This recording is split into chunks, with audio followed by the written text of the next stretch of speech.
What's up everyone, welcome to this video.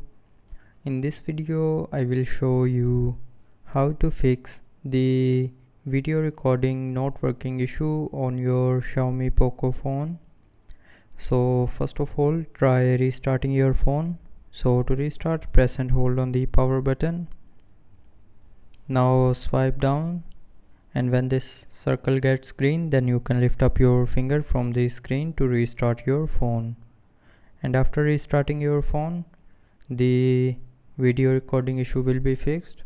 But if you are still facing the issue, then tap and hold on the camera app. Tap on this information icon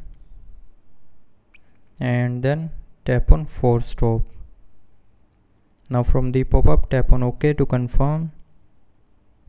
And after force stopping the camera app, the video recording issue will be fixed. But if you are still facing the issue, then try updating the phone's software. So for that, open settings, tap on about phone and tap on software version. Now from here it will automatically check for available updates.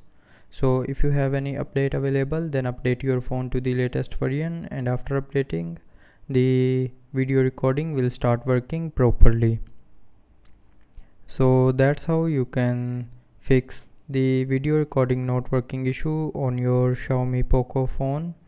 So I hope you liked the video. Thanks for watching.